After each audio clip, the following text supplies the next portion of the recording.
Bien-aimés dans le Seigneur, Shalom, bonjour, et que le Seigneur vous bénisse et bénisse tout ce que vous faites ce soir, cette nuit même. Vous faites tout ce que vous aurez à faire demain matin, que le Seigneur le bénisse. Tout ce que vos mains auront touché, parce que ici, nous sommes déjà à 23 heures que nous lançons cette prédication. C'est le temps que nous avons eu l'opportunité de le faire. Donc, nous devons servir notre Seigneur à n'importe quel moment que nous avons l'occasion, devons le faire. Comme maintenant, il est 23 heures, nous beaucoup sont endormis. Mais nous sommes là à cause de l'amour du Seigneur. Voilà pourquoi nous manquons même le sommeil, parce que vous voulez dormir, mais la flamme vous touche, vous pourrez parler de la part de votre Créateur. Ne dormez pas, allez, réveillez-vous. Donc, c'est pourquoi on est là debout. On est là pour nous parler de la part de notre Dieu. Cette nuit, nous aurons comme thème Dieu te connaît. Mon frère, ma soeur, mon papa, ma maman, Dieu te connaît. Là où tu es là, notre Dieu te connaît. Ton Dieu te connaît. Vous, mon papa, là où vous êtes, votre Dieu vous connaît. Vous, ma maman, là où vous êtes, votre Dieu vous connaît. Donc, notre thème, c'est que Dieu te connaît. Amen. Nous allons prendre Exode 33, verset 7 au verset 12, et nous lirons après verset 17. Nous avons dit Exode 33, verset 7 au verset 12. Et par après, nous lirons verset 17. Nous lisons dans le précieux nom de Jésus, notre puissant Vainqueur. Amen. Moïse prit la tente et l'adressa hors du camp à quelque distance et l'appela tente d'assignation. Et tous ceux qui consultaient l'Éternel allaient vers la tente d'assignation qui était hors du camp. Lorsque Moïse se rendait à la tente, tout le peuple se levait. Chacun se tenait à l'entrée de sa tente et suivait des yeux Moïse jusqu'à ce qu'il fût entré dans la tente. Lorsque Moïse était entré dans la tente, la colonne de nuée descendait et s'arrêtait à l'entrée de la tente. Et l'Éternel parlait avec Moïse. Tout le peuple voyait la colonne de nuée qui s'arrêtait à l'entrée de la tente. Tout le peuple se levait et se prosternait à l'entrée de sa tente. L'Éternel parlait avec Moïse face à face, comme un homme parle avec son ami. Puis Moïse est retourné au camp, mais son jeune serviteur Josué, fils de Nun, ne sortait pas du milieu de la tente. Moïse dit à l'Éternel, voici, tu me dis, fais monter ce peuple, et tu ne me fais pas connaître qui tu enverras avec moi. Cependant, tu as dit, je te connais par ton nom, et tu as trouvé grâce à mes yeux. Maintenant, si j'ai trouvé grâce à tes yeux, fais-moi connaître tes voies, alors je te connaîtrai et je trouverai encore grâce à tes yeux. Considère que cette nation est ton peuple. Verset 17. L'Éternel dit à Moïse, je ferai ce que tu me demandes, car tu as trouvé grâce à mes yeux, et je te connais par ton nom. L'Éternel dit à Moïse, je ferai ce que tu me demandes, car tu as trouvé grâce à mes yeux, et je te connais par ton nom. Que le Seigneur ajoute des bénédictions à ta parole. Amen.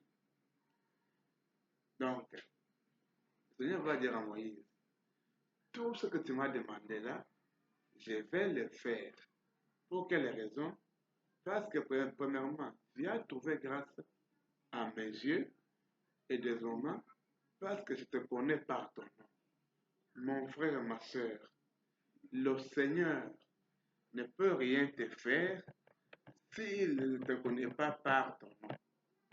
et te connaître par ton nom, c'est ça même la grâce du Seigneur. Alors, pour que tu puisses obtenir cette grâce, il faut d'abord que tu puisses sortir du camp où tu es. Quel camp?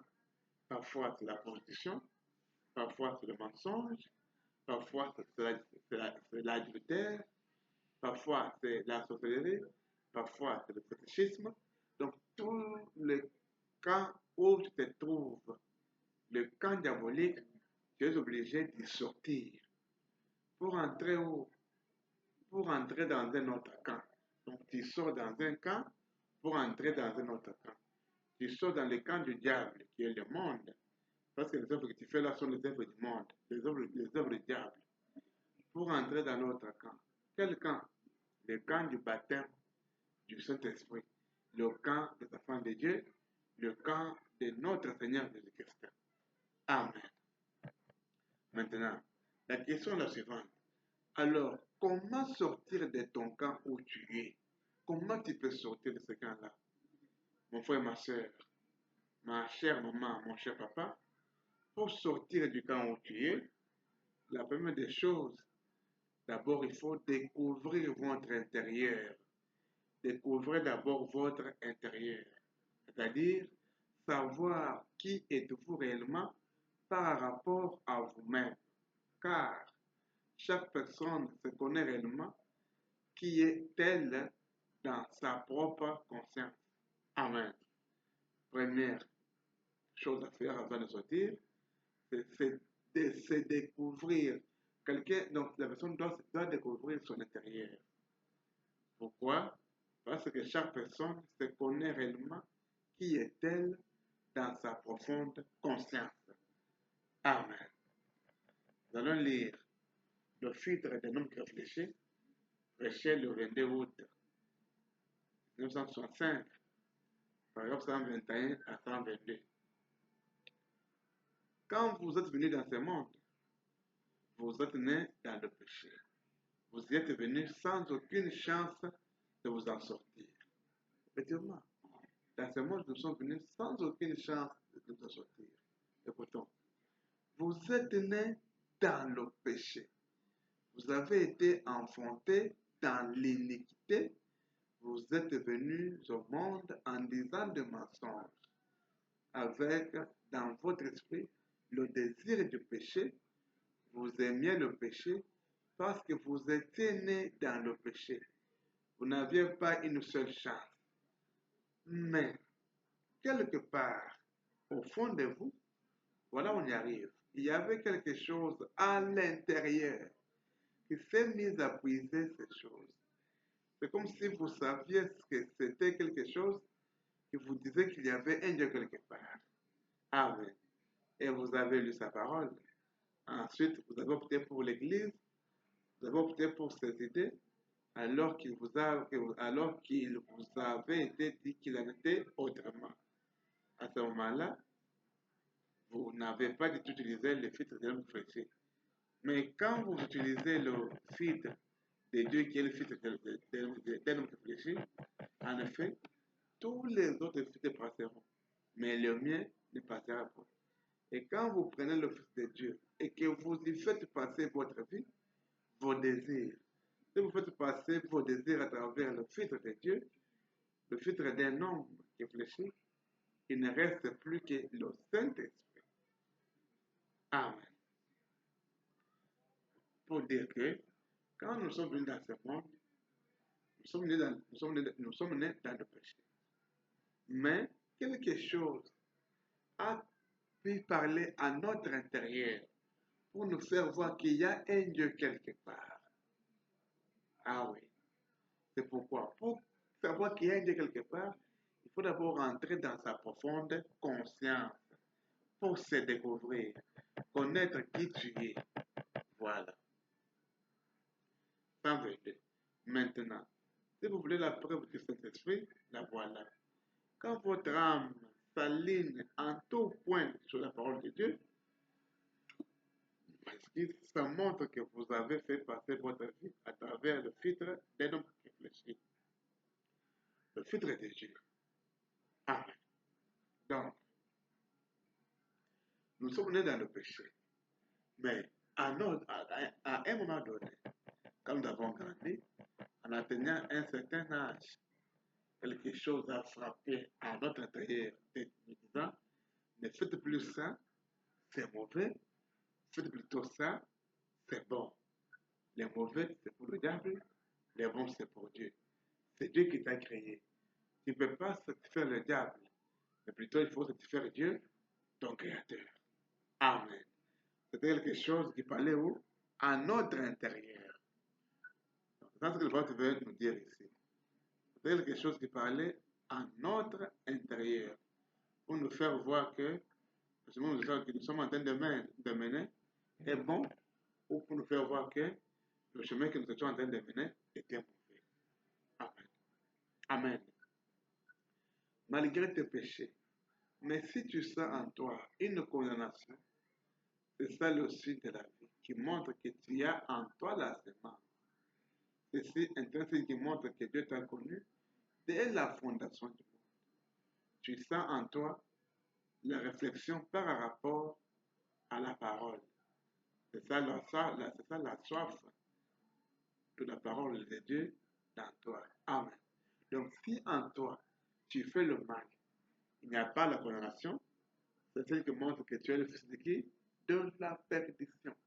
Mais si tu fais un mal et tu sens en toi la condamnation, c'est aussi un signe qui montre que tu es un enfant de Dieu. Toujours au filtre d'un homme qui réfléchit. Paragraphe 166. Si vous êtes une personne qui réfléchit, vous avez été prédestiné ou filtré dès avant la fondation du monde.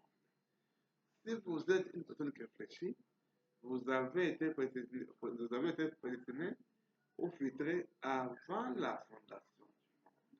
Donc Dieu vous a connu avant la fondation du monde. Voilà pourquoi, si vous faites quelque chose de mal et que vous sentez en vous la condamnation, cela montre que mon frère et ma soeur, vous n'êtes pas de ce monde, mais vous êtes des dieux. Pourquoi? En faisant le mal, si vous étiez du malin, le diable allait aimer ce que vous faites là. Mais maintenant, pour vous montrer que vous êtes son fils. Mais parce que vous n'êtes pas le fils du diable, quand vous ferez du mal, votre cœur va battre, va faire du mal.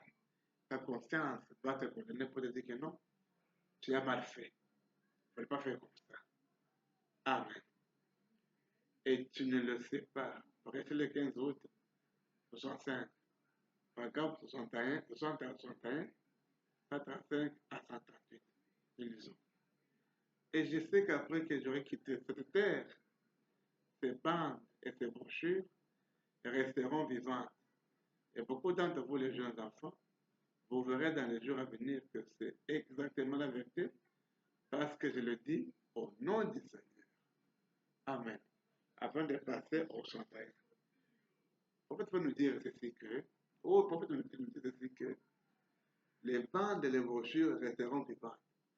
Pour dire que quand nous avons une question, une préoccupation concernant une bonne compréhension, recourons à la bande, recourons aux brochures pour bien comprendre. Ce n'est pas mauvais. Pourquoi? Parce que les bandes et les brochures sont vivantes. Maintenant, c'est à se demander comment une femme bien, qui, grâce à son brave mari, un homme bien, a mis au monde quelques-uns des meilleurs gars que j'ai jamais rencontrés, des vrais hommes que j'ai jamais rencontrés. Tout de suite, dès qu'ils ont entendu le message, ils l'ont accepté à 100%. Ça peut seulement venir par prédestination. Ça, c'est la seule manière dont ça peut venir. Amen. Tu es né dans ce monde. Tu as grandi. Tu as mené une vie bizarre. Position, mensonge, dévote. Mais quand on t'a prêché le message, évidemment, ton cœur a aimé le message. Tu as accepté ce message. Qu'est-ce qui t'a fait accepter le message? Toi qui mènes, ou toi qui menais la vie de débauche, la vie de mensonge, la vie de vol, la vie mauvaise, en bref. C'est parce que tu as été prédestiné à ce message, mon frère. C'est parce que tu as été prédestiné à ce message, ma soeur. Amen. Maintenant, là-haut, dans ces sphères, la seule façon pour vous d'être dans cet homme intérieur-là, il faut que vous soyez prédestinés. À cause de ce que vous êtes avec Dieu, vous êtes une partie de Dieu. En Dieu pour tout, mon frère. En Dieu pour tout, ma soeur. Pour la parole de Dieu, si vous voulez bien que Dieu vous fasse grâce, Dieu vous la fera, c'est bien. À condition que vous soyez prédestinés. Voilà. Voilà pourquoi, si vous voulez savoir si vous êtes prédestiné ou pas, regardez votre vie. Est-ce que votre vie s'aligne ou actuellement avec la parole ou pas? Si votre vie s'aligne notamment avec la parole, c'est un bon signe que vous êtes enfant de Dieu. Et c'est aussi un bon signe qui montre que vous êtes un enfant de Dieu. Vous avez été prédestiné dès la fondation, bien avant la fondation du monde. Voilà. 136. J'étais dans mon père. J'étais aussi dans mon grand-père et dans le grand-père de mon grand-père. Et en semence, j'étais là. Et j'étais en Christ. Vous étiez en Christ avant la fondation du monde. Amen. Il est venu racheter les siens qui étaient en lui. Alléluia. Ces enfants qui étaient en lui. Il n'est pas venu pour sauver les enfants du diable. Eux ne connaîtront jamais ça. Et ils sont si habiles dans leur connaissance intellectuelle que vous ne pourriez jamais rivaliser avec eux. Vous ne pouvez pas avoir le dernier mot avec eux. Mais c'est par la foi que vous les voyez. Amen. Donc, j'étais dans mon papa. J'étais dans mon grand-père. Donc, j'étais en Christ. Donc, vous êtes en Christ avant la fondation du monde. Donc, Christ est venu pour sauver tous ceux qu'il avait connus, qu'il avait prédestinés avant la fondation du monde. Et non pour sauver les enfants d'Israël. Non. Christ n'est pas venu pour sauver les enfants d'Israël. Mais il est venu sauver qui? Ces enfants qu'il avait prédestinés avant la fondation du monde. Alors, comme tu es prédestiné avant la fondation du monde, mon frère, ma soeur, mon père et maman, tu sauras quoi faire et quoi ne pas faire. Parce que quand Dieu t'a prédestiné, c'est-à-dire qu'il avait déjà mis en toi ta volonté, ta parole. Maintenant, étant dans ce monde, tu seras confronté aux affaires du diable. Aux affaires du diable. Pourquoi? Parce que ce dernier viendra pour te combattre. Mais comme Dieu est avec toi, tu vas surmonter l'affaire. Mais maintenant, pour montrer que Dieu est avec toi, tu sauras faire ce que Dieu aime et tu ne sauras pas faire ce que Dieu n'aime pas. Ce que Dieu aime, ce que tu feras. Ce que Dieu n'aime pas, tu ne feras jamais. Filtre d'un homme réfléchi, nous avons dit pour le 22 août 65, paragraphe 195. Le filtre d'un homme réfléchi, oh là là, le filtre d'un homme qui réfléchit, oh là là, c'est plus que ça. Un homme qui réfléchit ne l'utiliserait pas du tout. Voyez? Certainement pas. Et c'est un désir, les goûts d'un homme qui fume, c'est vrai, parce qu'il doit avoir ça pour satisfaire son goût. Mais un homme qui réfléchit vraiment et qui sait que son âme s'achemine vers le jugement, filtrera son goût à travers la parole de Dieu. Pourquoi? Car tout ce que le Père m'a donné viendra à moi. Et il vivra de toute parole qui sort de la bouche de Dieu, c'est-à-dire des eaux de séparation qui nous séparent du péché. En fait, quand c'est quelque chose qui sort de la parole, voyons que c'est un péché de refuser d'y croire. Alors, nous le croyons tout simplement, nous continuons à avancer. c'est une séparation du péché. L'aimez-vous? L'Assemblée dit Amen. Je l'aime, je l'aime. Levons simplement les mains vers lui maintenant, parce qu'il m'a aimé le premier et a acquis mon salut sous le bois du calvaire. J'ai aimé, moi, j'aimais Jésus, parce qu'il m'aima le premier,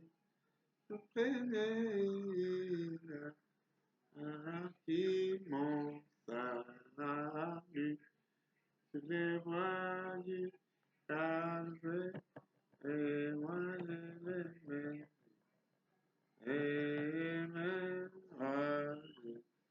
mais Jésus, parce qu'il m'aima le premier,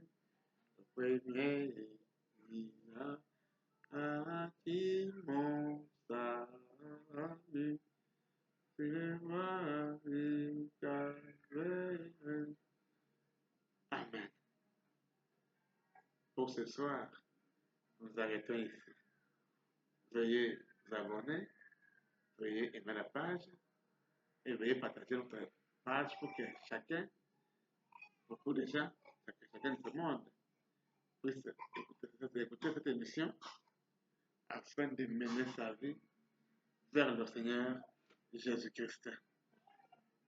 Veuillez vous abonner, veuillez partager, veuillez aussi aimer notre page pour permettre aux autres, là où ils sont, de nous découvrir et de se donner aussi corps à âme auprès de notre Seigneur et Sauveur Jésus-Christ. Maintenant, je sens que mon corps peut aussi être calme. Pourquoi? Parce que j'ai fait le devoir de mon Père, de mon Seigneur. Pour ceux qui dorment, nous souhaitons la bonne nuit. Pour ceux qui ont à travailler, nous souhaitons bon travail. Que le Seigneur en pour tout vous accompagne. D'avance, je vous demande pardon pour cette heure où nous sommes, parce que c'est là où beaucoup de gens dorment. Nous sommes en train de forcer pour la dénoncer, parce que ce n'est pas quelque chose qu'on a appris au non, mais c'est une tâche que le Seigneur nous a confiée par sa grâce. Alors il est mieux de servir le Seigneur. C'est pourquoi, encore une fois, veuillez vous abonner, veuillez partager et veuillez aimer notre page. Pour ce soir, que le Seigneur vous bénisse. Que le Seigneur vous bénisse. Que le Seigneur